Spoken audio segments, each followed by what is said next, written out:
Hello there, Mr. Hawkins. Hey, how's it going? How's it going? It's going good. All right. Good to see you. Taking a little break here from doing some reviews of some other books. But before I start doing anything, I'd like to once again remind my friends in Miami at the Miami Book Fair that I may or may not be able to get there. The book fair starts November the 16th to the 18th. That's Friday to Sunday. And it's at the Miami-Dade College, Miami, Florida. If you look on the back, I think you wrote down. Well, of course. Yes, The street fair admission on Friday, November 16th, free. Saturday and Sunday, that's November 17th and 18th, it'll be $10 for 13 to 18-year-olds, $5 for those over 62, and free for those 12 and under. Miami-Dade College, Wolfson Campus, 300 Northeast 2nd Avenue, Miami, Florida. Should be quite an event. What I'd like to do this evening is take us into something that I find very interesting. It has to do with the transference or the transition of a book into something that starts off being one thing and turns out being another thing. I know that sounds a bit nebulous at this point, but maybe I can explain it.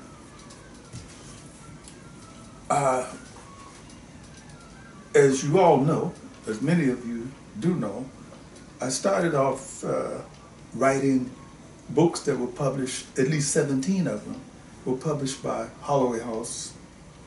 And my relationship with Holloway House was bitter, mean, and nasty, to say the least.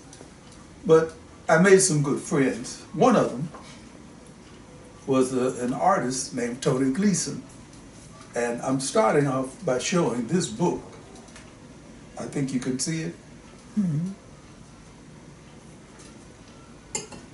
Give it a little more tilt.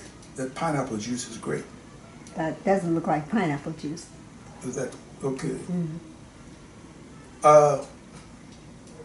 Like as I was about to say, my relationship with Holloway House was so fraught with so many bad downs and only a few ups that I decided to satirize the situation after they had sold my entire contribution to Holloway House.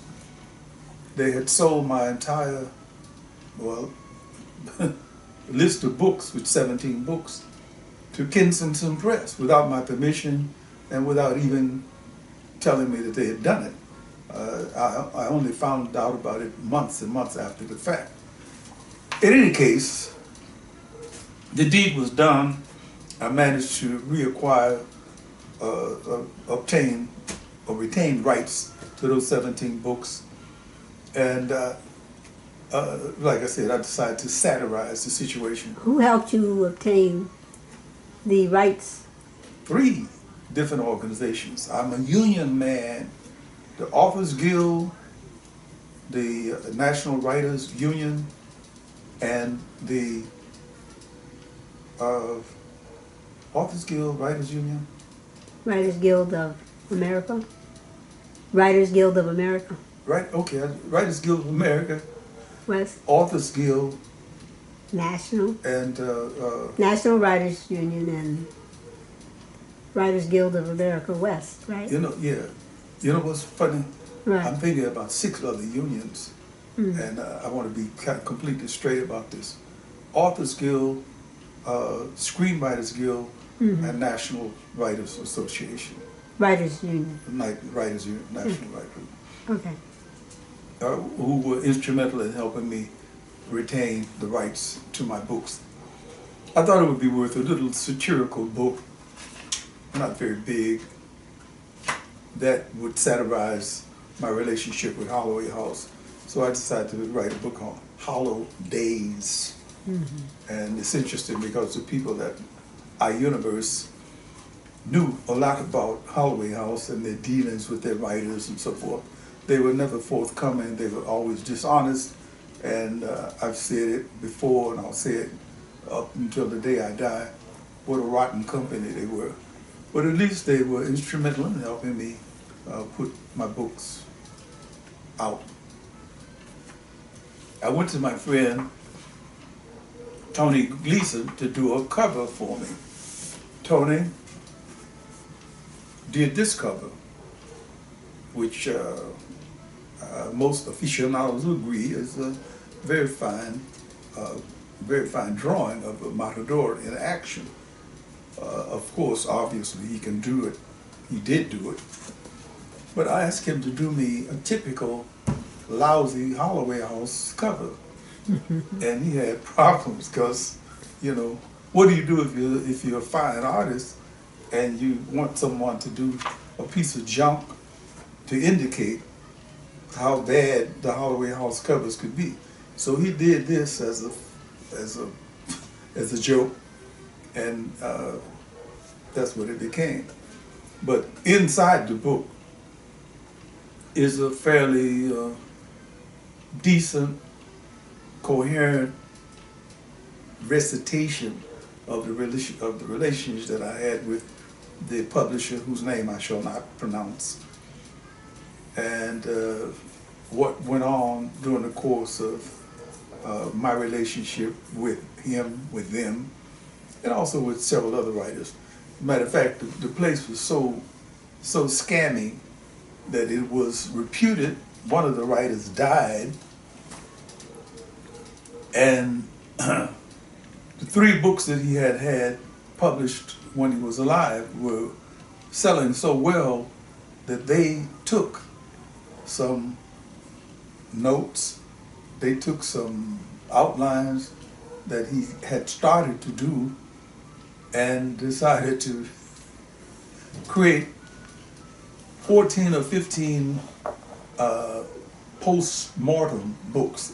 That is to say, the books were published after the guy was dead.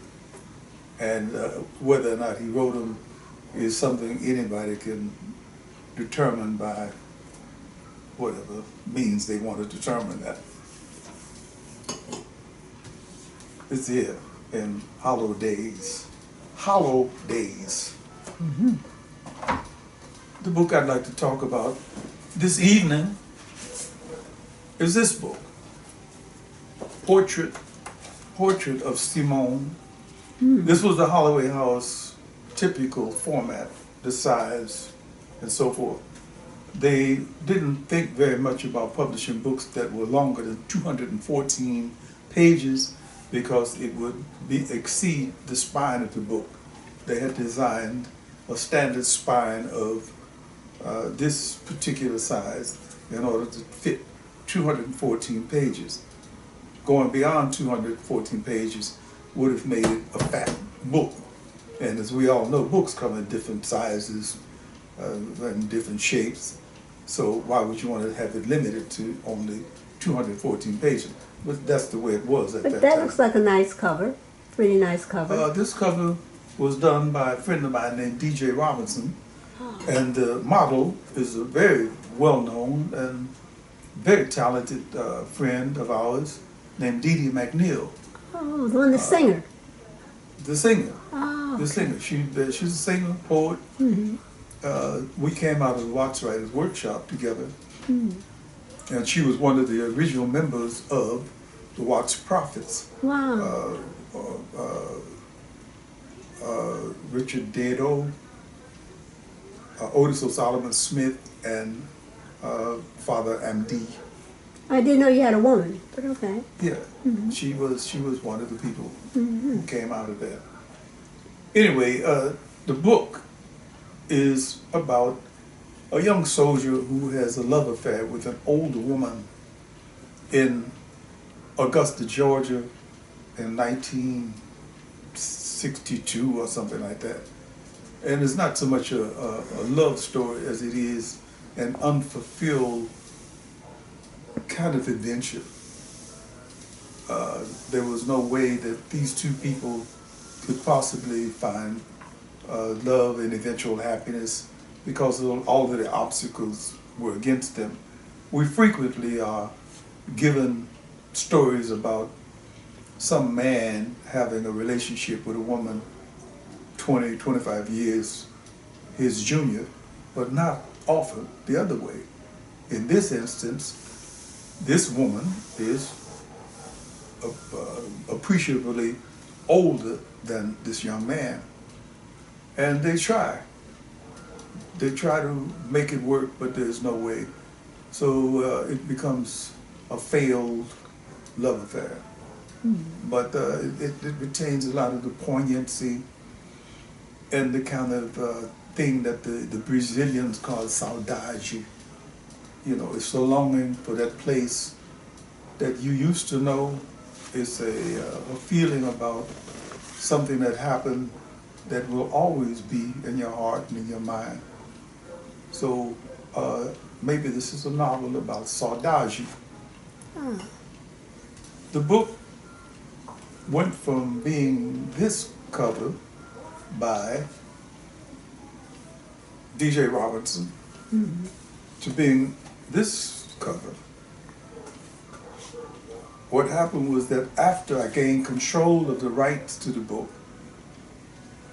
iUniverse had a program going on that would allow you to have your books republished by them at no cost to them if the books had gone out of print through no fault of yours. And so what they did was do this book. It's still a portrait of Simone, but it's, as you can see, a larger cover. Yes, in fact, I think that picture was taken by Nima. Nima Resfar. Nima Resfar is a very talented Persian American artist, photographer, video person, a computer whiz. One of those people who did a lot at one point to help make the Department of Justice flow smoothly. The model, in this case, who may look like a young man with a hat on, is really my wife with a hat on. Facing the blinds, we thought we'd be a little corny and artsy, and that's the photo. Very interesting story. Last night, yesterday evening, I was speaking directly to members of my family, and I called them a constituency because they comprise a notable, sizable number of people in the city of Chicago.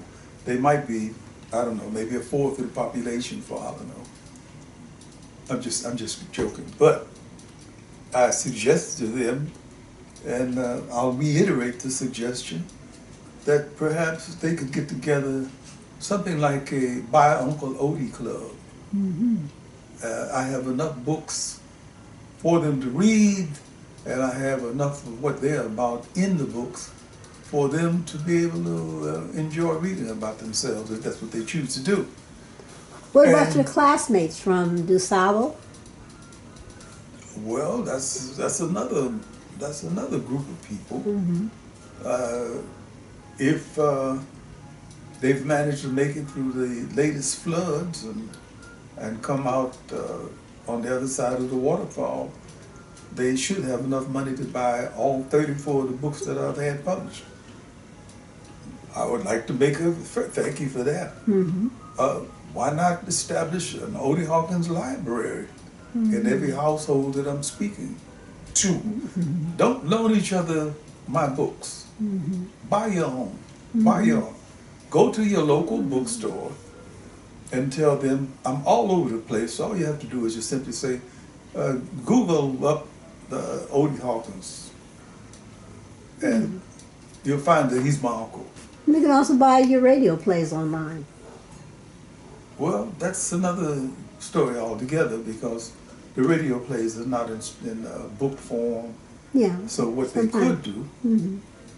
well, let's get to that on Later. another occasion because we're talking about a different genre altogether. And it appears that that's about all I can say to you this evening because I'm totally exhausted from having gone to Roger Carruthers' wonderful, wonderful birthday party. I know Sandra and him looked so good, didn't they? Oh, gosh, yes. Yes, indeed. Yes, I mean... Wonderful people, and you got to see DJ Robinson. He's you looking know, good, too. Great friends, Otis and Mm-hmm. Jeff Otis Gaddy Sanders. and... Yes. you know, Cassandra, his... all the people Yeah. that you want to see Tense, as often as you yeah. can see them. Mm-hmm. I wish, well, I wish everybody well.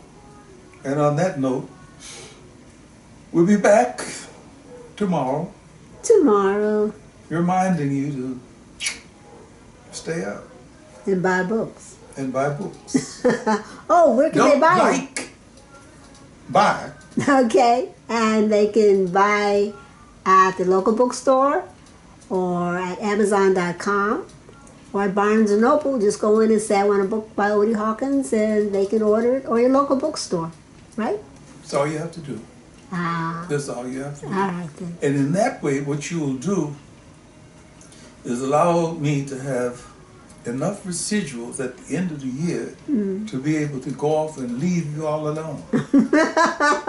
You won't have to look at me talking to you anymore. Now. You're still writing new books. All right, That'll Mr. be a Hawkins. book itself. That's true. Thank Ciao. you, Mr. Hawkins. Ciao. Ciao.